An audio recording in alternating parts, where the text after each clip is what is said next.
welcome back all. And today, as you might see, it's 5 of the same, or at least close to the same. 5 BAC Jet Provost Trainer T5s. All 3 or 5 are from the RAF. I have 2 other versions, but these are all the red, white and standard colors, so I had a standard RAF trainers. There are some normal editions, some special editions. They all still require cleaning, so I thought like, hey, why not record and show straight away a Skymax model that I haven't shown yet. And then also straight away go into the details whilst cleaning. So again, showing used models, taking you guys along like what I purchased and what I'm cleaning right now. And I hope you guys like it. It's going to be a long one, so feel free to skip to the video that you think which part you want to watch. I'm not going to keep you guys hostage on that one. So thank you and hope you enjoy. Alright, let's start with number 1. We're going to go into the box in the first one a little bit more detailed. Packaging is quite simple, really focused on the plane, had to show off. And the only thing that makes them all different is a sticker. This one is the swords, it's the SM7008. Yeah, it's not much different from the other ones. Some basic info on the trainer on the back, which I always think they did well. By the way, fun fact, Skymax models is basically say Hobby Master. So the stand is a separate item. I'm not sure yet how these have been stored. I'm gonna have to see. These are all used, as you might have noticed from my channel. So the stand is a separate package. So it comes inside the plastic. And there is a little extra piece that you really need for the buck. And this is this one. This one goes into the frame. Without this one, the stands are useless, unfortunately. So the plane itself, let's have a look. Oh, this still looks good. The parts are still on there. The notch is already out, so this is what I mean with that piece that you really will need to put this little guy in. And without it, you cannot display it on stand. These will all go on stand. Fun fact already, they really need cleaning. So I can again show my cleaning skills. I think I should become a model cleaner or something. But even the paint on like where not to step on the plane, really well detailed. The gloss versus the dull color, the sword, nicely done. In general, a very cool little model, and also even the canopy and the cockpit details are perfect for a model of this price. I don't know why they're so expensive, by the way, guys, and maybe in the comments you guys can drop it in there. I also need to double check if the right plane is in each box. This is the XW407, so this is the correct one. But please tell me, why are these so expensive? I see them going over 100 euro constantly, and I never really gotten the part why they are expensive. But enlighten me, feel free to share it with me. So I hope all the parts are with it. And they are, that's awesome. So even the blind plug, so there's a little blind plug, the wheels, everything is with it. So that's a complete plane. So that's already a nice start. So cleaning, as I said to you guys already in other movies, I like to use an IPA solution. There's a bit of glass cleaner in here.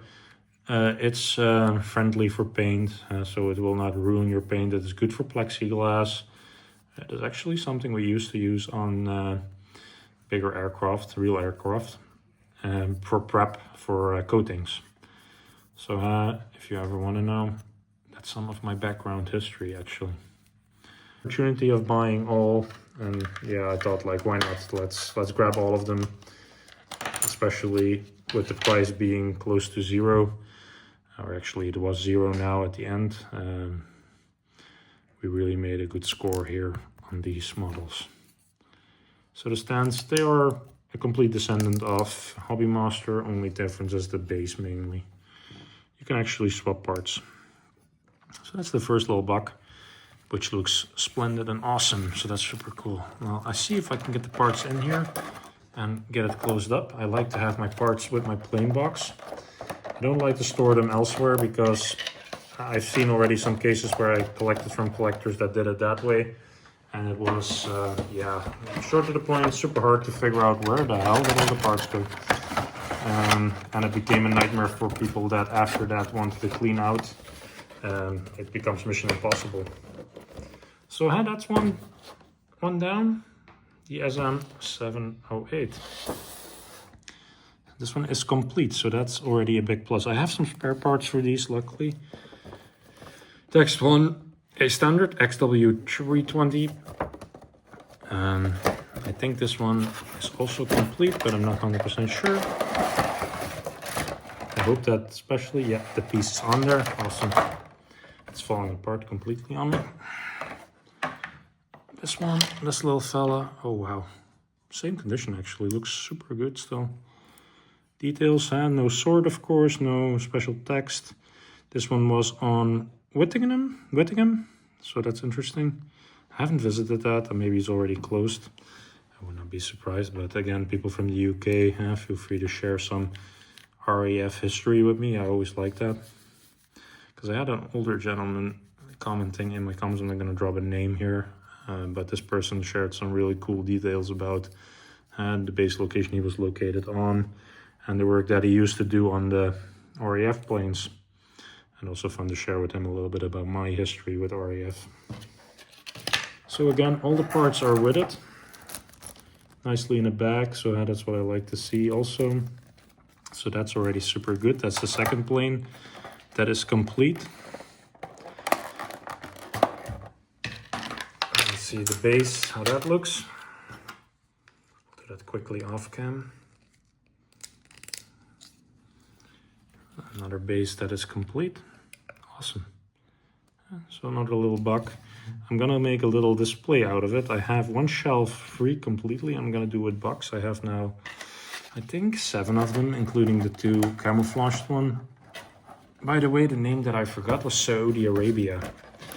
So, in the east, for sure. The boxes are quite straightforward and simple, by the way. I'm curious when the part will come that one is incomplete, because there should be one incomplete, because I have some parts left over from these planes. This one has a nice blue line in it, so I'm curious how that looks. The part is still in there. Okay, that's interesting. Maybe glue? I hope not. The poachers. They put the part in it. That's glued in there. No. Yeah, of course. They glued it, and they also glued the beam to it. So that's a bit of a downside with used models sometimes. Sometimes you're lucky, and sometimes you're a little bit unlucky. Luckily, this is a part that clicks in again. So I'm lucky in this case. I also like the details again on this one. They're all a little bit different, so I'm super happy that I chose to just grab all of them. They all have their little unique feature. Like most planes, they're never really completely 100% the same. There's always a little sticker, tag, or name that's different, or a different airbase. By the way, my cleaning method is not super 100% safe, of course, so you need to be careful with not catching your rack on any part that's weak. But in general, it works well, especially against discoloration and so on. Now the stand again, because as I mentioned, these will all go on stands. And the stands are luckily really good quality. I'm not unhappy with those. They are slotted, by the way, so you cannot screw up to put them in there. At least I mentioned people can do it, but I haven't seen it yet.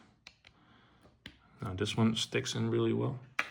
That's number 3, a bit top heavy.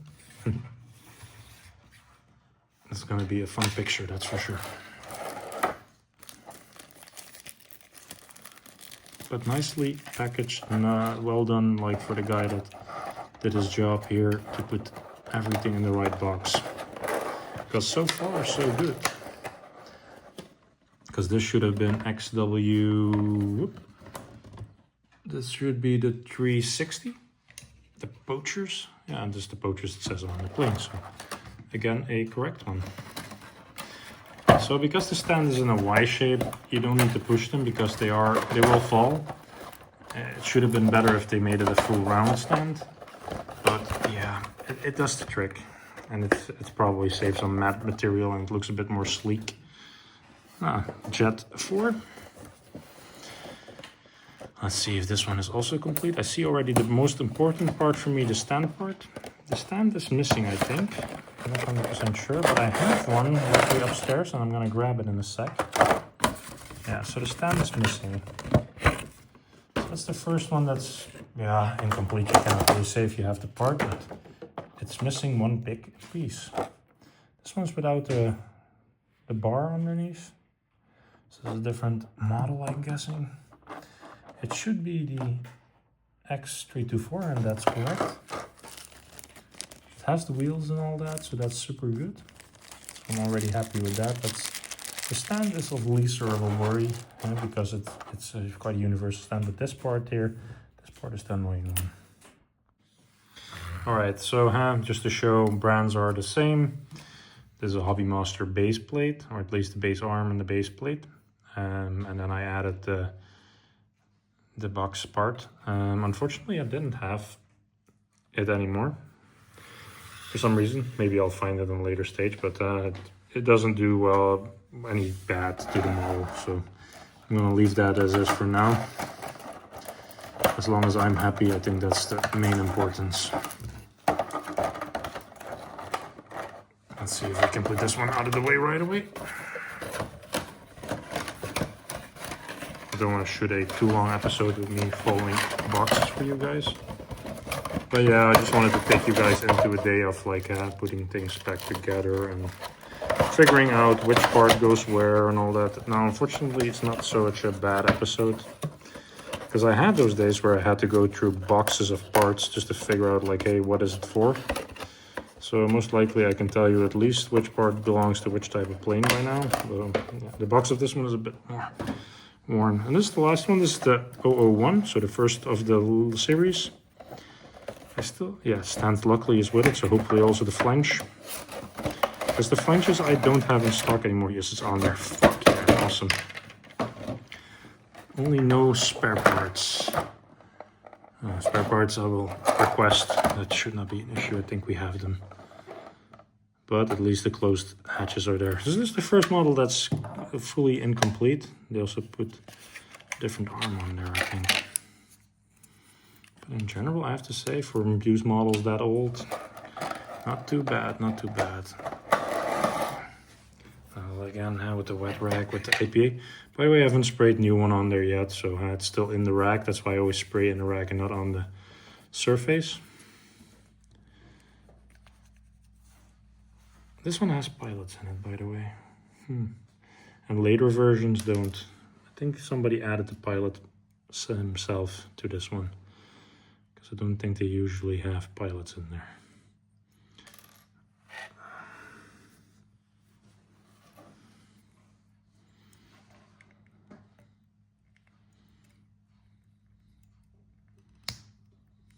Fit. But it's a fun idea to put some used pilots in there, because I have some laying around from Hobby Master that would be a good fit for this model.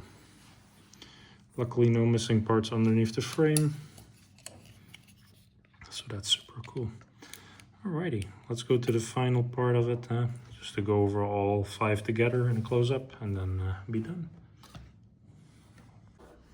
So yeah, these are all 5 now completed. They are all a little bit unique, luckily. I was afraid that they would be all super badly the same. Some of them have little fuel tanks or whatever it is on the ends, or pots with data, I don't know.